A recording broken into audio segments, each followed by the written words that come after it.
On Democracy by Robert A. Dahl. Voiced by the Catalyst Gamer. Chapter 9.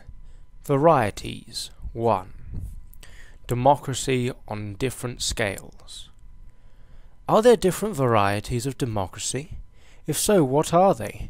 Because the words democracy and democratic are bandied about indiscriminately, it is tempting to adopt the view of Humpty Dumpty in Through the Looking Glass. "When I use a word," Humpty Dumpty said, in a rather scornful tone, "it means that what I choose it to mean, neither more nor less." "The question is," said Alice, "whether you can make words mean so many different things." "The question is," said Humpty Dumpty, "which is to be the master, that's all." But words do matter. In Humpty Dumpty's view, everyone is free to call any government a democracy, even a despotic government. That happens more often than you might suppose.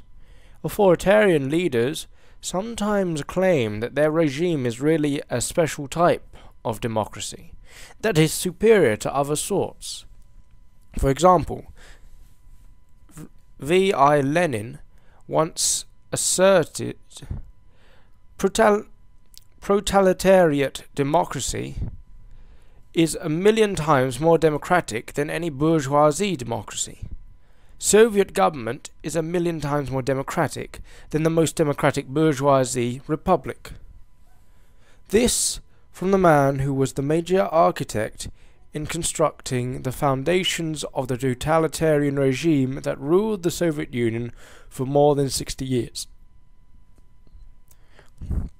Fictions like these were also created by leaders and propagandists in the highly authoritarian people's democracies created in Central and Eastern Europe, in the countries that fell under Soviet domination during and after World War II. But why should we cravenly accept the claims of despots that they really are democrats? A cobra does not become a dove because its owner says so. No matter what a country's leaders and propagandists may claim, we are entitled to judge a country to be a democracy only if it possesses all of the political institutions that are necessary to democracy. Yet does this mean that democratic criteria can be satisfied only by the full set of political institutions of a polyarchal democracy described in the last chapter? Not necessarily.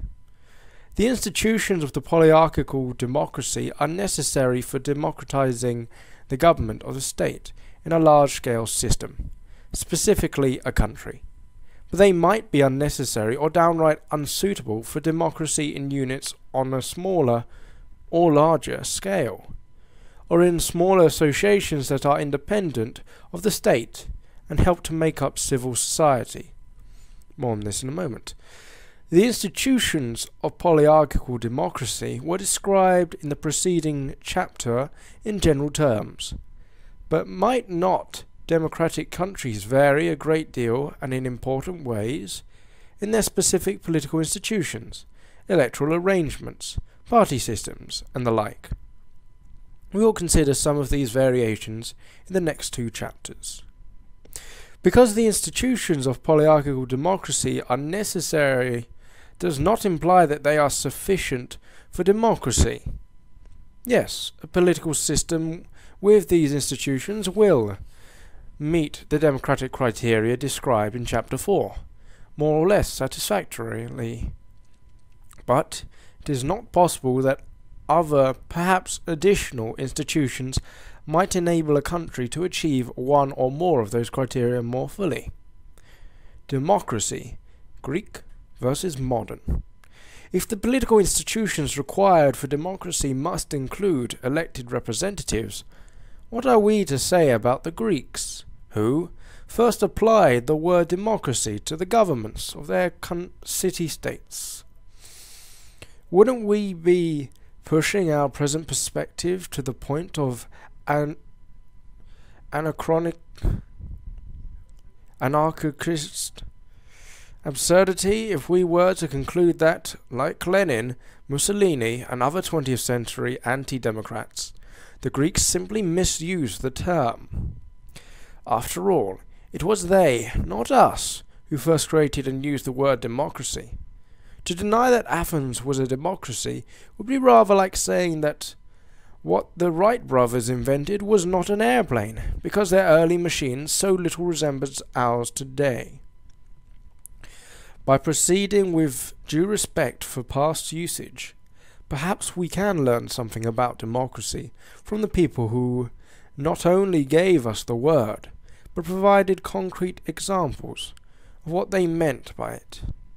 If we examine the best-known example of Greek democracy, that of Athens, we soon notice two important differences from our present version. For reasons we've explored, most Democrats today would insist that an acceptable democratic system must meet a democratic criterion that would have been unacceptable to the Greeks: inclusion. We have also added a political institution that the Greeks saw not only as unnecessary for their democracies, but downright undesirable: the election of representatives with the authority to enact laws. We might say that the political system they created was a primary democracy, an assembly democracy, or a town meeting democracy.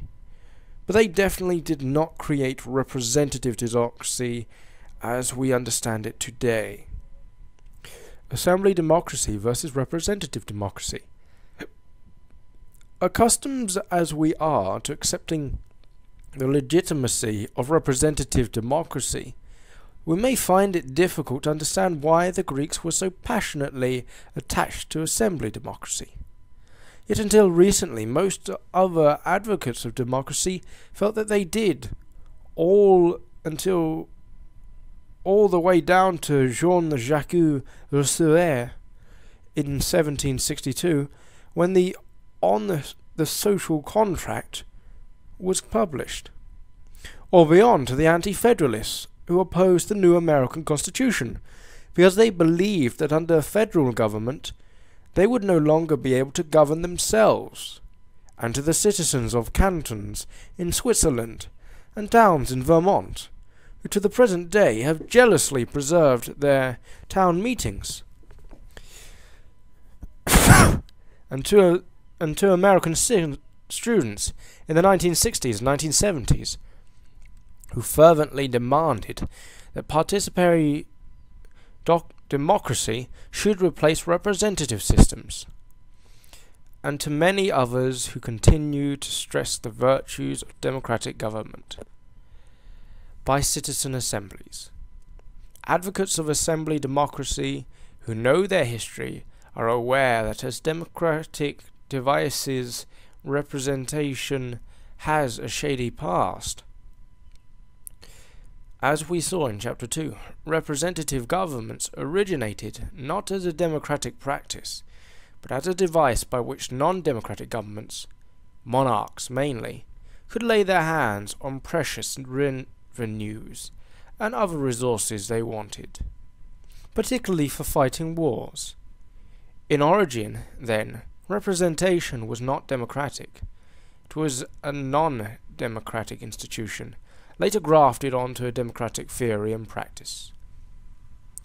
Beyond their well-founded suspicion of this institution lacking democratic credentials, the critics of representation had an even more basic point. In a small political unit such as a town, assembly democracy allows citizens desirable opportunities for engaging in the process of governing themselves that a representative government in a large unit simply cannot provide. Consider one of the ideal criteria for democracy described in Chapter 4: opportunities for participating effectively in decisions in a small unit governed by its citizens gathered in a popular assembly. Participants can discuss and debate the questions they think important. After hearing the pros and cons, they can make up their minds. They can vote directly on the matters before them, and as a consequence, They do not have to delegate crucial decisions to representatives who may well be influenced by their own aims and interests rather than those of their constituents. Given these clear advantages, why was the older understanding of democracy reconfigured in order to accommodate a political institution that was non-democratic in its origins? Representation already existed. As usual, history provides part of the answer. In countries where the practice of electing representatives already existed, democratic reformers saw a dazzling opportunity. They saw no need to discuss the representative system, despite its dubious origins and the narrow exclusionary suffrage of which it rested. They believed that by broadening the electoral base, the legislature or parliament could be converted into a more truly representative body that would serve democratic purposes.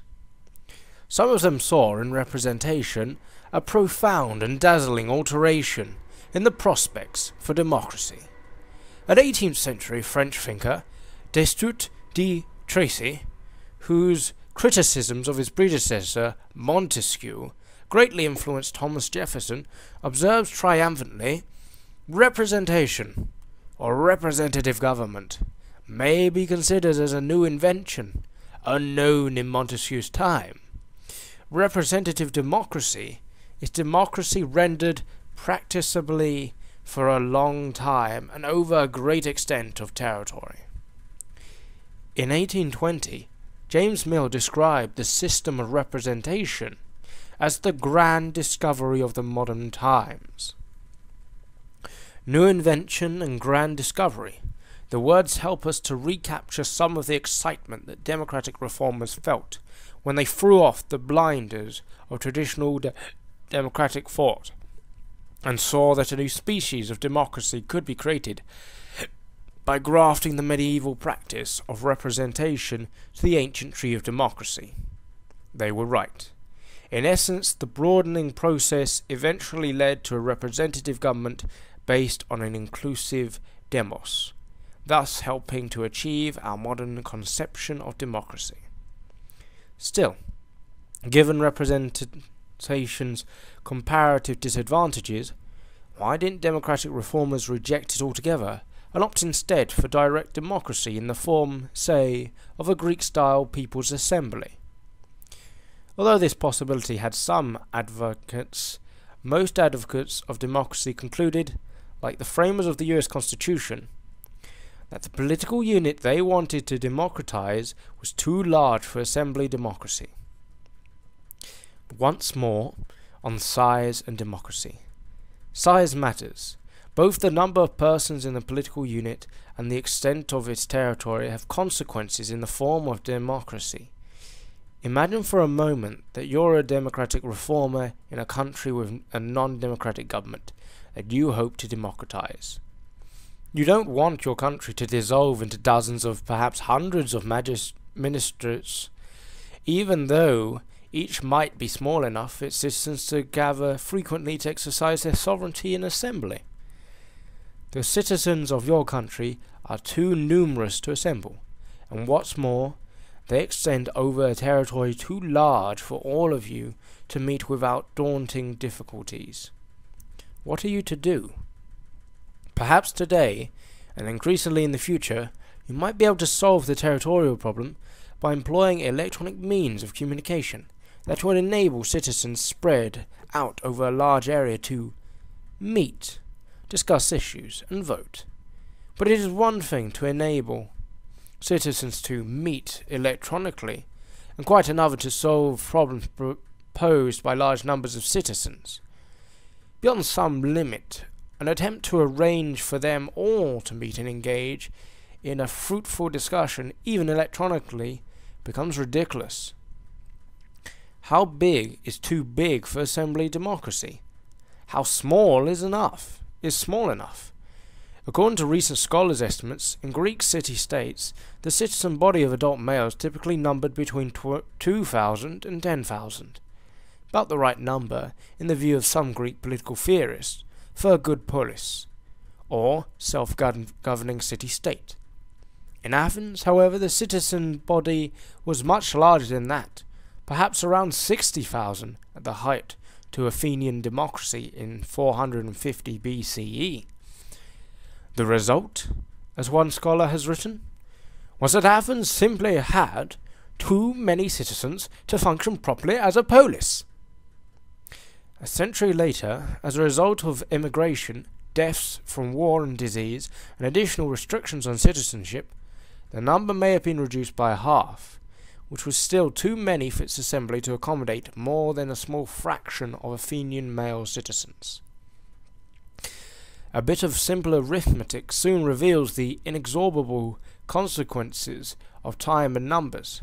Suppose we begin with a tiny unit, a community, let's say, of just 10 members. We think it might be reasonable to allow each member at least 10 minutes for discussion on the matter at hand. So we shall need about an hour and 40 minutes for our meeting. Certainly not an exorbitant amount of time for our committee members to spend in meeting. But suppose the subject is so complicated that each committee member might require a half hour. Then we'll need to plan for a 5-hour meeting, or perhaps 2 meetings. Still an acceptable amount of time. But even a fairly large committee could prove to be a small citizen assembly. Consider, for example, a village of 200 persons, where the entire adult population consists of, say, 100 persons, all of whom attend the meeting of an assembly. Suppose each is entitled to a total of 10 minutes. That modest amount would require 2 8-hour days. Not impossible, but surely not easy to bring about. Let's stay for a moment with our assumption of just 10 minutes for each citizen's participation. As the numbers go up, the situation becomes more and more absurd. In an ideal polis of 10,000 full citizens, the time required is far beyond all tolerable limits. 10 minutes allotted to each citizen would require more than 280-hour working days. A half-hour allotment hour would require almost 2 years of steady meetings. Look at Table 1. Table 1, the high price of participatory democracy. Number of persons, minutes, 10-minute hours. Total time required for each person has 8 days, minutes, hours, 8 days. So under a 10-minute system, for 10 persons you would require 100 minutes, which is the equivalent of 2 hours. For 20 you'd require 200 minutes, the equivalent of 3 hours. For 50 you would require 500 minutes, the equivalent of 8 hours, or 1 working day. For 500 you require 5,000 minutes, which is 83 hours, the equivalent of 10 days. 10 working days. For 1,000 you would require 10,000, which would require 167 hours, which would require 21 working days. For 5,000 people you would require 50,000 minutes, which would require 833 hours, which would require 104 working days. For 10,000 people you would require 100,000 minutes, which would require 1,667 hours, which would require 208 working days. Back to the beginning. If you had a number of people of 10, and they were doing 30-minute slots of speech time in your meeting, then you would require 300 minutes, which is 5 hours. For 20 people you require 600 minutes, which is 10 hours, which is 1 working day. For 50 people you require 1,500 minutes, which is 25 hours, which requires 3 working days. For 500 people you require 15,000 minutes, which is 250 hours, which is 31 working days. For 1,000 people you require 30,000 minutes, which require 500 hours, which requires 61 working days.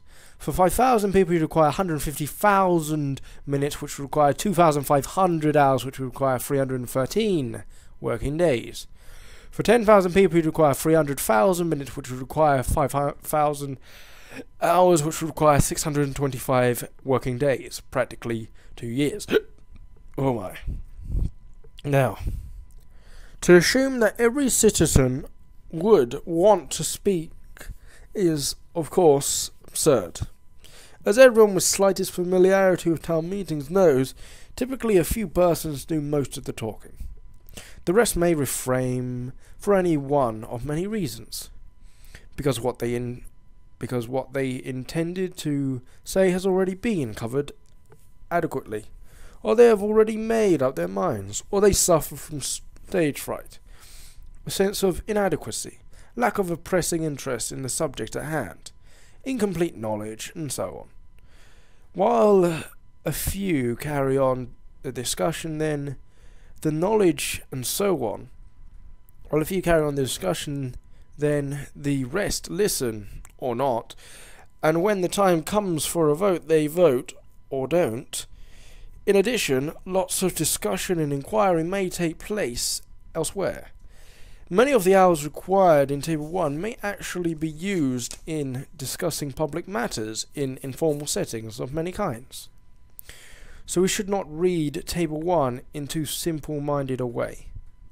Yet in spite of all reasonable qualifications, assembly democracy has some severe problems.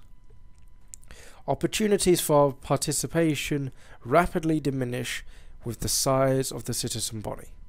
Although many more can participate by listening to speakers, the maximum number of participants in a single meeting who are likely to be able to express themselves in speech is very small, probably considerably less than 100. These fully participant members become, in effect, representatives of the others, except in voting. This abstraction is, however, important, and I'll return to it in a moment. Thus, even in a unit governed by assembly democracy, a kind of de facto representative system is likely to exist. Yet nothing ensures that the fully participating members are representative of the rest. To provide a satisfactory system for selecting representatives, citizens may reasonably prefer to elect their representatives in free and fair elections. The democratic limits of representative government. So representation, it appears, has the advantage, or does it?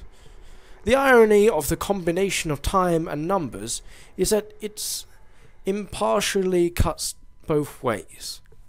It swiftly reveals a great democratic defect in representative government. Returning to Table 1 and our arithmetical exercises, suppose we now calculate the time that would be required if each citizen were to meet briefly with his or her representative. Table 1 provides a devastating case against the participatory possibilities of representative government.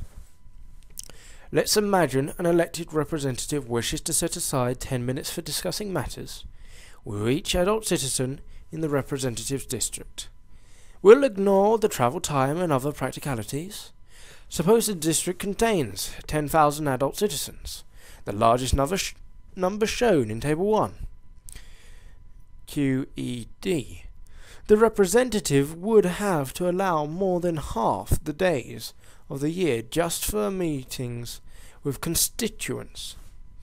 In the United States, representatives to the US Congress are elected from districts that on average contain more than 400,000 adult citizens. A member of the US House of Representatives who wished to devote just 10 minutes to each citizen in the district would have no time for anything else. If he or she were to spend 8 hours a day at the task, every day of the year, she or he would need more than 20 years, or 10 terms, longer than most representatives ever remain in Congress. Assembly democracy, or representative democracy. Small-scale democracy or large-scale democracy. Which is better? Which is more democratic? Each has its passionate advocates, as we have just seen. A strong case can be made for the advantages of each. Yet our rather artificial and even absurd arithmetic exercises have revealed inexorable limits on civic participation that apply with cruel indifference to both. For neither can escape the impassable bounds set by the interaction of the time required for an act of participation. and the number of citizens entitled to participate. The law of time and numbers. The more citizens a democratic unit contains, the less that citizens can participate directly in government decisions, and the more that they must delegate authority to others. A fundamental democratic dilemma. Lurking in the background is a fundamental democratic dilemma. If our goal is to establish a democratic system of government that provides maximum opportunities for citizens to participate in political decisions, then the advantage clearly lies with assembly democracy in a small-scale political system. But if our goal is to establish a democratic system of government that provides maximum scope for it to deal effectively with the problems of the greatest concern to citizens, then the advantage will often lie with a unit so large that a representative system will be necessary.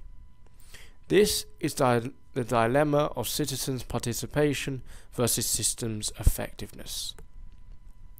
The smaller a democratic unit, the greater its potential for citizen participation, and the less the need for citizens to delegate government decisions to representatives.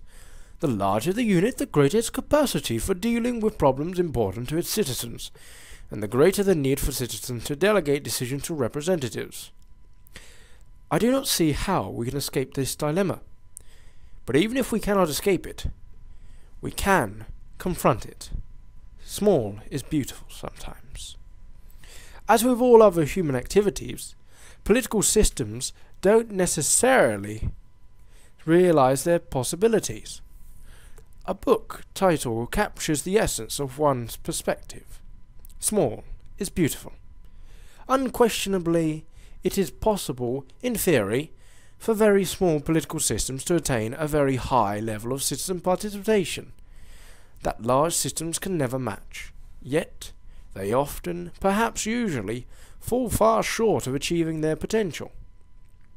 The town meetings in some of the smaller towns of New England provide good examples of the limits of possibilities.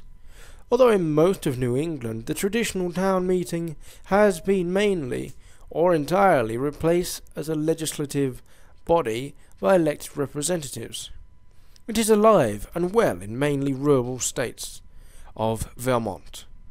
A sympathetic observer and participant who studied town meetings in Vermont found that 1,215 town meetings were held between 1970 and 1994. In 210 Vermont towns of fewer than 4,500 citizens, from the records of 1,129 of these town meetings, he concluded, "The average number of people in attendance, when the attendance count was the highest at each meeting, was 139. An average of 45 out of these participants at least once. On average, 19% of a town's eligible voters will be present at town meetings, and 7% of the town's eligible voters, 37% of the attenders, will speak out at least once. The great majority of people that speak will do so more than once. The average meeting takes almost 4 hours of deliberative time. It lasts long enough to give each of the attenders 2 minutes and 14 seconds of time to talk. Since many fewer speak than attend, of course, the average time available for each speaker is almost exactly 5 minutes.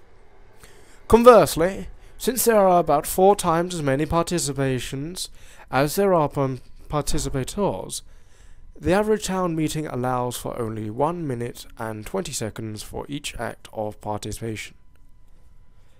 Town meetings, it appears, are not exactly paragons of participatory democracy. Yet that is not the whole story. When citizens know the issues to be dealt with are trivial or uncontroversial, they choose to stay home. And why not? But controversial issues bring them out. Although my own town in Connecticut has largely abandoned its traditional town meeting, I can recall questions on which citizens were sharply divided, and turned out in such numbers that they overflowed the high school auditorium. a second meeting scheduled for those unable to get in the first proved to be equally large. As in Vermont, discussions at town meetings are not dominated by the educated and affluent. Strong beliefs and a determination to have one's say are not by any means monopolized by a single social economic group. With all its limitations, assembly democracy has much to be said for it. But bigger is better sometimes. As we saw in Chapter 2, the Greeks did not escape the dilemma.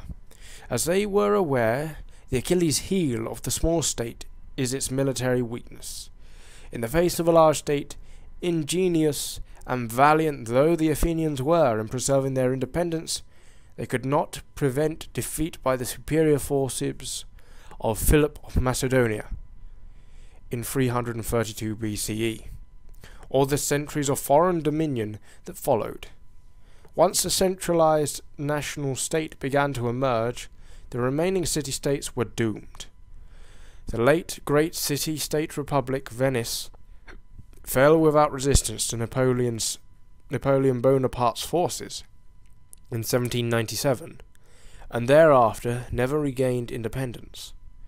In recent centuries, notably the 20th, the limited capacities of self-governing units, small enough for assembly democracy, have shown up again and again, not only in military matters, but in dealing with the economic affairs, traffic, transportation, communication, the movement of people and goods, health, family, planning, agriculture, food, crime, education, civil, political, human rights, and a host of other matters of concern.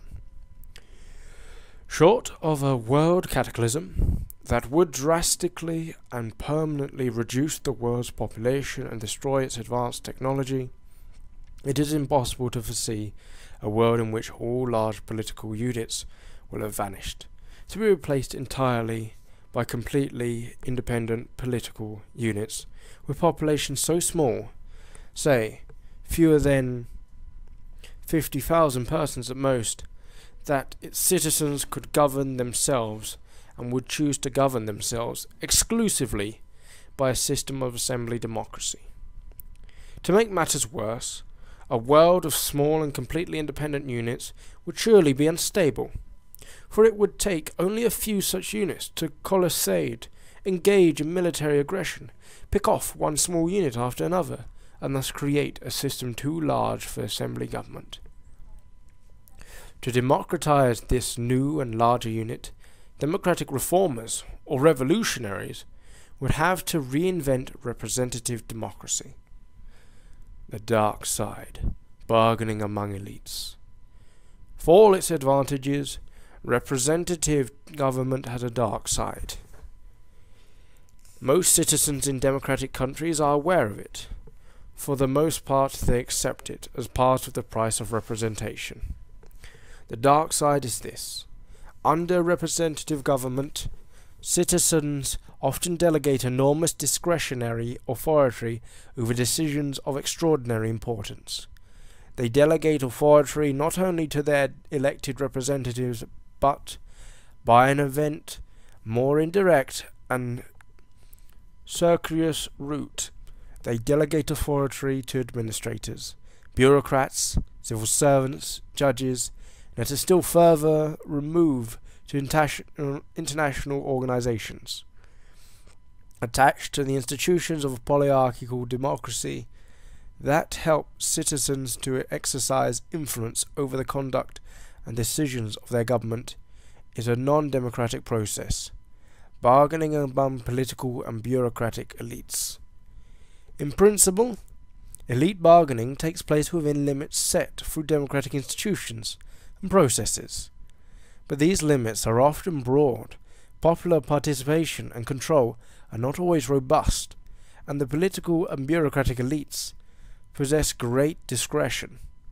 Despite the limits on popular control, the political elites in democratic countries are not despots, out of control. Far from it. Periodic elections compel them to keep a ready eye on popular opinion. In addition, As they arrive at decisions, the political and bureaucratic elites mutually influence and check one another. Elite bargaining has its own system of mutual checks and balances. To the extent that elected representatives participate in the bargaining process, they are a channel through which popular desires, goals, and values enter into government decisions. Political and bureaucratic elites in democratic countries are powerful, far more powerful than any ordinary citizen can be, but they are not despots. Can international organizations be democratic? So far we have been concerned with the possibilities of democracy in units of a smaller scale than a country or a nation-state. But what about units on a larger scale? Or at least a very different scale? International organizations. During the late 20th century, democratic countries increasingly felt the consequences of internationalization: economic, cultural, social, political, bureaucratic, militarily. What does the future hold for democracy? Even if the governments of independent countries yield much of their power to international governments of one kind or another, won't the democratic process simply move up to the international level? If so, as emerging international governments are democratized, democratic values won't be impaired and may even be enhanced. One might draw on history for analogy. As we saw in Chapter 2, the original locus for the idea and practice of democracy was the city-state, but city-states could not withstand the increasing power of national states. Either the city-states ceased to exist as recognized entities, or, like Athens and Venice, they became local governments subordinate to the government of the country. In the 21st century, then, won't national governments simply become more like local governments that are subordinate to democratic international governments? After all, one might say the subordination of smaller local governments to national governments was not the end of democracy. On the contrary, democratization of national governments not only vastly extended the domain of democracy, but allowed an important place for the democratic process in the subordinate units: towns, cities, cantons, states, provinces, regions, and the like. So in this view, the challenge is not to halt internationalization in its tracks, which is impossible. The challenge is to democratize international organizations. Appealing as this vision is to anyone who places a high value on democracy, to my regret, I am compelled to conclude that it is excessively optimistic. Even in countries where democratic institutions and practices have long existed and are well established, it is extremely difficult for citizens to exercise effective control over many key decisions on foreign affairs. It is far more difficult for them to do so in international organizations. The European Union offers telling evidence. There's such nominally democratic structures as popular elections and a parliamentary are formally in place. Yet virtually all observers agree that a gigantic democratic deficit remains. Crucial decisions mainly come about through bargaining among political and bureaucratic elites. Limits are set, but not by democratic processes, but mainly by what negotiators can get others to agree to, and by considering the likely consequences for national and international markets. Bargaining, hierarchy, and markets determine the outcomes. Except to ratify the results, democratic processes hardly play a role. If democratic institutions are largely ineffective in governing the European Union, the prospect for democratizing other international systems seems even more remote.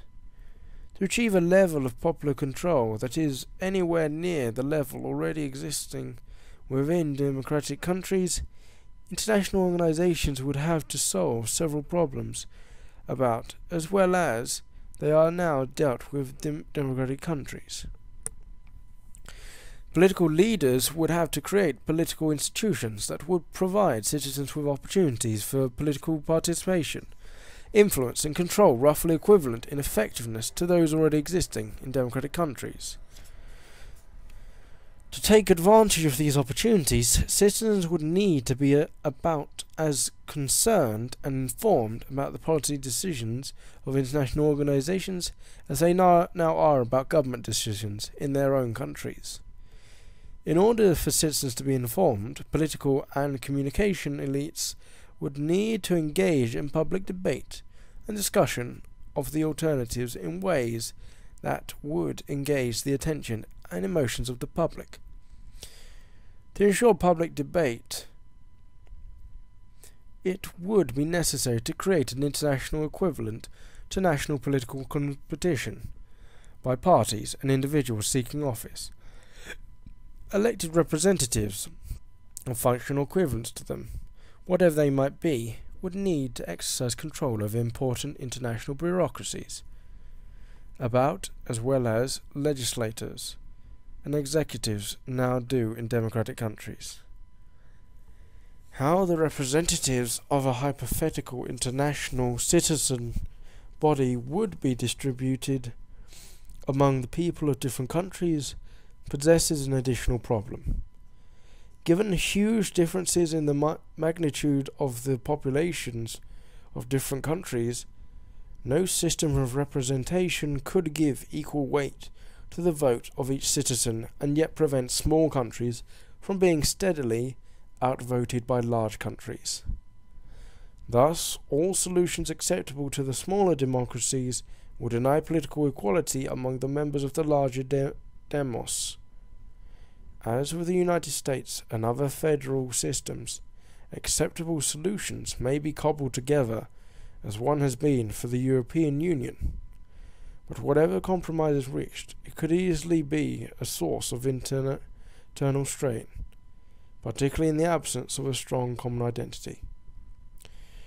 Strain is all the more likely because, as I have said, just as in national democracies, most decisions are bound to be seen as harming the interests of some persons. So too in international organizations. The heaviest burden of some decisions might be borne by particular groups, regions, or countries. To survive these strains, a political culture supportive of specific institutions would help. Might indeed be necessary, but developing a political culture takes time, perhaps many generations. In addition, if political decisions are to be widely acceptable and enforceable among the losers, probably some common identity equivalent to that in existing democratic countries would have to develop. It seems to me highly unlikely that all these crucial requirements for the democratization of international organizations will be met. But if the requirements are not met, by what process will international decisions be made? They will be made mainly, I think, by bargaining among political and bureaucratic elites. Chief executives, ministers, diplomats, members of government and non-governmental bureaucracies, business leaders and the like. Although democratic processes may occasionally set the outside limits within which the elites strike their bargains, to call the political practices of international systems democratic would be to rob the system of all meaning. A robust, pluralistic society within democratic countries. Although some democracy is unlikely to move up to the international level, it's important for us to keep in mind that every democratic country needs smaller units. In a modern country, these are staggering variety. Even the smallest democratic countries require municipal governments. Larger countries may have others. Districts, countries, states, provinces, regions, and others. No matter how small a country may be on a world scale, it will require a rich array of independent associations and organizations. That is, a pluralistic civil society. how best to govern smaller associations of state and society, trade unions, economic enterprises, specialized interest groups, educational organizations, and the rest, admits of no single answer. Democratic government may not be justified in all associations. Marked differences in competence may impose legitimate limits on the extent to which democratic criteria should be met. And even where democracy is justified, no single form is necessarily the best. Yet no undemocratic aspect of any government should be unchallenged. Whether the state and its units, or independent associations, a pluralistic civil society, democratic principles suggest some questions we might ask about the government of any association. In arriving at decisions, does the government of the association ensure equal consideration to the goods and the interest of every person bound by those decisions? Are any of the members of the association so definitively better qualified than others to govern that they should be entrusted with complete and final authority over the government of the association? If not, then in governing the association must we regard the members of the association as political equals? If the members are political equals, then should the government of the association not meet democratic criteria? If it should, then to what extent does the association provide its members with opportunities for effective participation? Equality in voting